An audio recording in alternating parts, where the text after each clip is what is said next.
അബ്ദുല്ലാഹിബ്നു ആമിർ റളിയല്ലാഹു അൻഹു പറയാണ്, ഞാൻ ചെറിയ കുട്ടിയായിരുന്നപ്പോൾ അള്ളാഹുവിൻ്റെ റസൂൽ എൻ്റെ വീട്ടിൽ വന്നു. ഞാൻ കളിക്കാൻ വേണ്ടി പുറത്തേക്ക് പോയി. അപ്പോൾ ഉമ്മ എന്നോട് പറഞ്ഞു, തആൽ ഉഅതിക്, മോനെ എങ്ങോട്ട് വാ, ഞാൻ നിനക്കൊരു കാര്യം തരാം, ഞാൻ നിനക്കൊരു സാധനം തരാം. സാധാരണ മക്കളെ നമ്മുടെ പിടുത്തത്ത് കിട്ടാൻ വേണ്ടി പറയുന്നൊരു വാക്കാണ്. വന്നു കഴിഞ്ഞാൽ പിന്നെ ആ പറഞ്ഞത് ഓർമ്മ ഉണ്ടാവില്ല. നബി സല്ലല്ലാഹു അലൈഹി വസല്ലമ ചോദിച്ചു, നീ എന്തു കൊടുക്കാനാണ് ഉദ്ദേശിച്ചത്? ആ സ്ത്രീ പറഞ്ഞു, ഞാനൊരു ഈത്തപ്പഴമുണ്ട്, അത് കൊടുക്കാനാണ്. നബി സല്ലല്ലാഹു അലൈഹി വസല്ലമ പറഞ്ഞു, നീ എങ്ങാനും അത് ചെയ്തിട്ടില്ലായിരുന്നെങ്കിൽ ഒരു കളവ്, ഒരു വാക്ക് ലംഘിച്ചതായി അള്ളാഹു അത് എഴുതി വെക്കും, മലക്കുകൾ എഴുതി വെക്കും.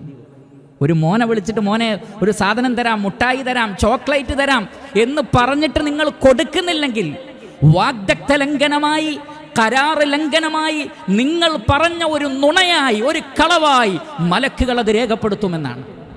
അതുകൊണ്ട് നാവിൽ നിന്ന് വരുന്ന വാക്കുകളൊക്കെ ഗൗരവമേറിയതാണ്, അത് പാലിക്കാനുള്ളതാണ്. മതം തമാശയല്ല.